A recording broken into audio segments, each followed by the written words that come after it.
por permitirme intercambiar algunas ideas con ustedes. Voy a tratar de englobar las dos preguntas, ¿no?, que van a ser un poco la guía de la intervención, que quiénes pagan las crisis, quiénes deberían pagar las crisis según nuestro criterio, y cómo se está administrando la pandemia, en mi caso, en Argentina. Para los que no me conocen, yo soy la secretaria de Relaciones Intersindicales del Sindicato de la Bancaria de la Seccional Buenos Aires. La bancaria en Argentina es un gremio que es representativo a nivel nacional, lo que quiere decir que representa a todos los trabajadores y las trabajadoras bancarias de norte a sur de la Argentina, y el secretario general nacional del Sindicato de la Bancaria es el compañero Sergio Palazzo, que también incluso es el presidente de Uniamérica Finanzas. Hace unos minutos corté una teleconferencia que estuvimos debatiendo también sobre la situación actual, con trabajadores también de Colombia, con la Asociación Colombiana de Empleados Bancarios. Estuvimos debatiendo un poco y me voy a permitir de tomar algunos conceptos que aplican para esta charla. Ver un poco estas dos preguntas relacionadas y ver la situación internacional, la mirada local en cuanto a la Argentina, y cuáles son las tareas o cuál es la salida, qué es lo que nosotros vemos desde Argentina, los trabajadores y las trabajadoras bancarias. Lo que podemos decir es que, para meternos en el tema, que el COVID-19 llega a nuestra región en un momento de debilidad, de alguna manera, debilidad de nuestras economías en general. Y que esto genera una crisis económica, social, y que impacta de manera negativa en lo que es el empleo, en la estructura ocupacional, impacta directamente en la pobreza y justamente en ampliar las desigualdades dentro de la sociedad. Recién, como les decía, repasaba algunos datos que los voy a tomar para esta intervención. Ustedes saben que la CEPAL es la Comisión Económica para América Latina y el Caribe.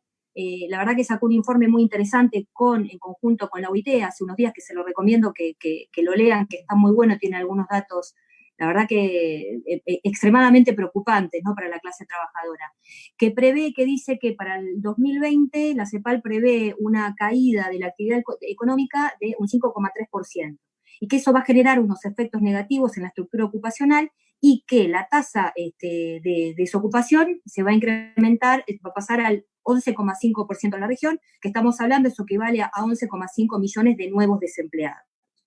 Y junto con justamente esta desocupación, lo que trae aparejado es un marcado deterioro de la calidad del empleo, ¿no? Llámese, bueno, el trabajo informal, ustedes saben, según las estimaciones de la Organización Internacional del Trabajo, ronda alrededor el trabajo informal del 54% en lo que es en nuestra región. Y respecto a lo que va a traer esta crisis con respecto a lo que es la pobreza y la extrema pobreza, según la CEPAL, también estima un crecimiento de ambas en lo que es la pobreza en la región, el 34,7%, hablamos de 214 millones de personas, y en la extrema pobreza ronda alrededor del 13%, estamos hablando de 83,4 millones de personas, ¿no? Cifras, la verdad, que extremadamente preocupantes, que trae justamente aparejada lo que es esta pandemia y el COVID. Y, digamos, como reflexión, lo que nos deja la pandemia es que, y con estos números, ¿no?, digamos, profundizan, ¿qué evidencian? Evidencian las desigualdades que se dan en nuestra sociedad, ¿sí? Claramente el COVID evidencia las desigualdades.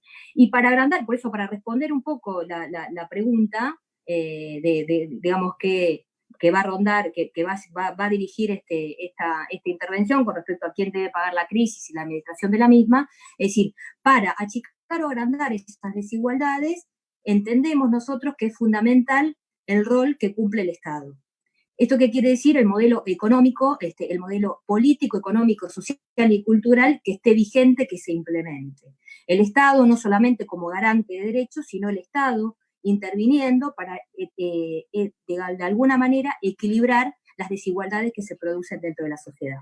Esto entendemos nosotros como una centralidad, este es el punto y este es el eje, digamos, el rol del Estado, el modelo económico, ¿no? Por eso tenemos que analizar qué es lo que pasa en el mundo y en nuestra región.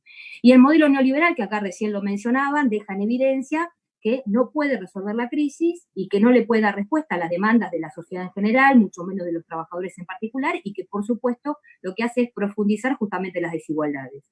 Y en cuanto a la administración de la pandemia, en lo que es en mi país, en Argentina, brevemente les puedo contar en qué estamos. Desde el 20 de marzo, el presidente de la Nación, el presidente Alberto Fernández, a través de un decreto presidencial, lo que hizo es establecer el aislamiento preventivo social y obligatorio de la población. Actualmente nosotros estamos todavía en aislamiento, se ha ampliado la cuarentena, estamos cumplimentando con eso. Y esto se adoptó en el marco frente a una emergencia sanitaria con el objetivo primordial, el objetivo número uno es proteger la salud de la población, ¿no? Y lo que vemos nosotros, que eso ha sido exitoso, fue una medida correcta, digamos, que se han evitado que se propaguen, que tengamos mayores contagios de la población y que colapse nuestro sistema de salud. Pero ahora bien, lo que tenemos que tener en cuenta es que al mismo tiempo impacta directamente sobre la actividad económica del país. Al paralizar la producción, amenaza la sustentabilidad justamente del empleo, de los puestos de trabajo, ¿no? Y el Estado argentino para eso, para administrar esta pandemia, lo que ha hecho es implementar una batería de medidas para proteger, de protección social, cuidado de la producción y cuidado del trabajo, que tenemos ahí una diferencia que se ha dado con otros países porque ha asistido a ciertos sectores.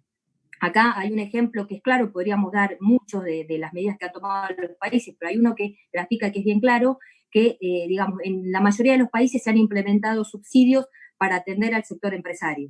Pero solamente en 1 de cada 10 países que han sido afectados por el COVID-19 han protegido al trabajo, por ejemplo, prohibiendo los despidos y suspensiones sin causa para garantizar justamente la continuidad y la estabilidad en el empleo.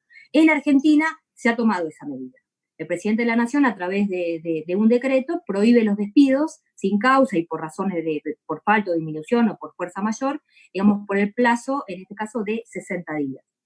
También ha asistido a otros sectores, como pueden ser las pequeñas y medianas empresas, con créditos a tasa cero, pagando también el 50% de los salarios de trabajadores, los asiste directamente, eso lo pone el Estado.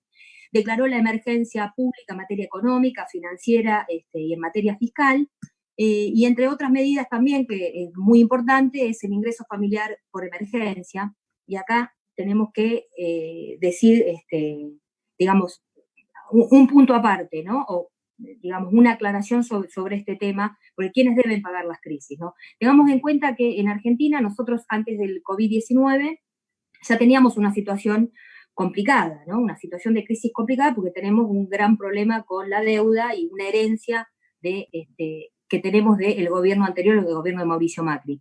La fuerza laboral, nosotros tenemos que contemplar que no es homogénea, es heterogénea, hay un abanico de sectores. Si comenzamos a discriminar la fuerza laboral, tenemos los trabajadores que están registrados, los trabajadores que no están registrados, los trabajadores que no tienen trabajo, los que son cuentapropistas, los trabajadores y trabajadoras de la economía popular, los monotributistas, los profesionales, los independientes, es decir, otras alternativas laborales que no están registradas, que en el último tiempo se han engrosado, como digamos, entre comillas, como empleo refugio, por el deterioro de la estructura ocupacional que se ha dado justamente en el periodo 2015-2019 de la mano del gobierno de Mauricio Macri, que ustedes saben que ha implementado políticas muy duras contra el trabajo, porque bueno, era un modelo de especulación financiera que priorizaba justamente la bicicleta financiera y no era un modelo productivo. Esa es la herencia que tenemos y esa es la situación crítica en materia laboral.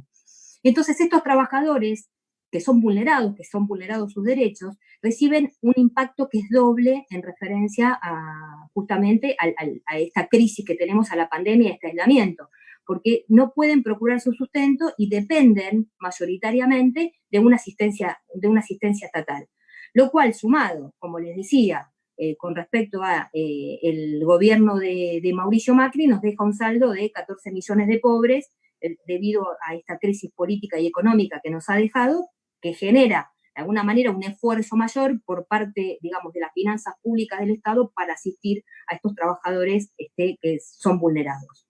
También, por otro lado, ha coordinado la distribución de alimentos y ahí es muy importante también el rol, porque no fue solamente el Estado, sino las organizaciones sociales y especialmente los sindicatos, que incluso los sindicatos han contribuido a reforzar este plan de contención con el aporte de la estructura médica y también hotelera. Bueno, en el caso de la bancaria, le contaba recién a los compañeros de ACEP, digamos, se han realizado colectas de alimentos, distribución de alimentos, ollas populares en distintos puntos del país, justamente de una manera solidaria para poder de alguna manera contribuir y paliar la grave situación que se está viviendo. La situación es compleja. En nuestro país en la actualidad tenemos 8.6 millones de personas que atraviesan problemas de empleo, que representa, para que tengan una idea, el 45% del total de los trabajadores activos, de los cuales 1.6 millones se encuentran desocupados y 7 millones trabajan en condiciones de informalidad. O sea que tenemos una situación compleja en términos de empleo. Ahora, ¿cómo salimos? ¿No? ¿Y cuáles son las tareas? Un poco para ir cerrando y para aportar un poco al debate. Entendemos nosotros desde Argentina, en especial los trabajadores y las trabajadoras bancarias, que esto, digamos, la crisis sanitaria y económica es necesario transitarla con mayor intervención del Estado. Esto es una crisis que es mundial, una crisis local, que, digamos, nos interpela, en especial, nos interpela a todos, en especial a los trabajadores, a las trabajadoras, pero también a las organizaciones sociales, políticas, culturales, es decir, a las organizaciones libres del pueblo, si se quiere, digamos, nos interpela a debatir sobre el rol que deben cumplir los estados. ¿Cuál es el rol? Esa es la clave, eso es lo que nosotros tenemos que debatir en cada país y debatir en toda América. Los sistemas de gobierno y fundamentalmente los lazos de integración regional que son necesarios en nuestros países. Queda claro que está a la vista que se requieren modelos económicos, políticos, sociales y culturales con mucha más intervención estatal. Y algunos puntos para mencionar, que podrían, digamos, sería capítulo aparte como para desarrollar cada uno, que tiene que ver, recuperar, digamos, pensar, ¿no? La salida, cómo salimos con posterioridad, recuperar el rol de los bancos que tienen que estar no al servicio de la especulación financiera, sino que deben ser considerados servicios públicos, tener un ejercicio de la soberanía fiscal y monetaria, clave para la economía de un país, clave para un Estado, mejorar la distribución del ingreso en nuestros países es clave porque, digamos, al asegurar digamos, es la manera de poder asegurar la sustentabilidad económica a largo plazo. Si nosotros no tenemos un mercado interno que sea fuerte, digamos, es imposible sostener la demanda. Cuanto mejor es la distribución del ingreso, más difícil es la especulación financiera. Por eso es clave mejorar la distribución del ingreso. El acceso a los servicios públicos, la verdad que es insólito que los servicios públicos estén en manos privadas, deben ser considerados derechos humanos, por eso creo que es un debate que las organizaciones debemos dar, no pueden estar en manos privadas. Fortalecer la legislación laboral es clave, ¿no? Tengamos en cuenta que ahora tenemos el tema, por ejemplo, del teletrabajo, es una discusión que viene en Argentina, porque está presentado incluso un proyecto para regularlo, que es de una compañera diputada que sale de las filas de la organización sindical, porque nosotros tenemos que trabajar en todos los frentes, en el ámbito legislativo, en la organización territorial también. La inversión masiva, podría decirse, en tecnología, en infraestructura, y como un punto clave y algo que en nuestro país está muy debatido hoy en día, es el tema de la deuda externa. En mi país hoy se está haciendo una negociación de la deuda y el desendeudamiento es central. Nosotros venimos de 4 años del gobierno de Macri, que la verdad que ha endeudado al país como ningún otro gobierno en la historia. No quedó en el país, sino que simplemente se usó para fuga de capitales, para la especulación financiera. Es necesario que nuestros países rompan el vínculo que se ha dado, sobre todo en Argentina, digamos, es una constante, tenemos 40 años que siempre hubo fuga de capitales, tenemos una sangría, pero hay periodos concretos, como por ejemplo el periodo del gobierno de Macri, que, digamos, se reforzó ese matrimonio, que existía ese vínculo entre deuda y fuga de capitales. Es necesario romper ese vínculo que se da, bueno, en el marco de regímenes de acumulación de valorización financiera, que lo que trae justamente va al detrimento, se da una transferencia de ingresos de los sectores trabajadores hacia el poder concentrado de la economía. Y con respecto al tema de quiénes deben pagar las crisis, también que decían, en mi país hoy se va a debatir en el Parlamento un proyecto, esto está siendo muy polémico por algunos sectores concentrados, minoritarios, se va a debatir un impuesto a la riqueza. Así que, digamos, la mayoría de la sociedad hay encuestas que, bueno, que están de acuerdo con esto. Por supuesto, el poder concentrado no, veremos cuál es el desenlace en el Parlamento. Y para cerrar, lo que podría decir es que vemos que sufrimos transformaciones y que el mundo del trabajo se va modificando y bueno, se van generando modificaciones en la estructura ocupacional. Por eso entendemos que sí es necesario una reorientación política, económica en nuestros países para que justamente no tengamos una degradación de la estructura ocupacional, para que la crisis no la paguen los trabajadores, para que no se expandan los empleos precarios y para que de alguna manera el trabajo registrado formal no se convierta en una excepción como quiere el poder concentrado o como quieren los gobiernos neoliberales. Hay datos que son preocupantes con respecto al tema del mundo del trabajo, que advertimos desde el sindicato de la bancaria que va a ser extremadamente atacado. Entonces, entendemos que para contrarrestar eso, lo que nosotros necesitamos es unidad. Si bien en Argentina lo hemos logrado, debemos mantenerla, consolidarla, lo entendemos que es central y es un valor estratégico y supremo, ¿no? Porque sabemos que esta crisis global no se va a solucionar con las reglas del mercado, con esas recetas, ya está demostrado que no, que se requiere de otras soluciones políticas, económicas y sociales.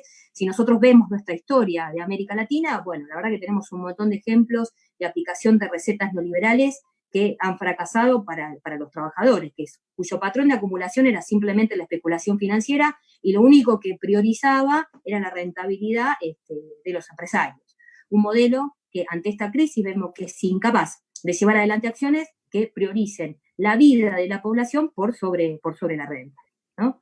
Y entonces esta pandemia demuestra que lo que es necesario es un cambio del orden mundial. Y para eso nosotros entendemos la salida y la unidad, y se requiere más Estado, y para eso nosotros, los trabajadores, la organización de trabajadores y trabajadoras, las organizaciones sociales, las organizaciones políticas, deben ser una voz y deben discutir y ser parte de ese debate, ¿no? Porque ahí, digamos, lo que nosotros debemos alcanzar es la justicia social que requieren nuestros pueblos en América Latina. Así que la clave es mayor intervención del Estado, pero que sea democrático y que nosotros estemos sentados en esa mesa donde se toman las decisiones y construir justamente un nuevo pacto social y, bueno, una integración latinoamericana que sea viable, que no es una utopía, sino que eso se puede realizar. Bueno, muchas gracias. Muchas gracias a ti. Muy amable, Débora. Mil gracias por tus conceptos. Vamos a darle la palabra a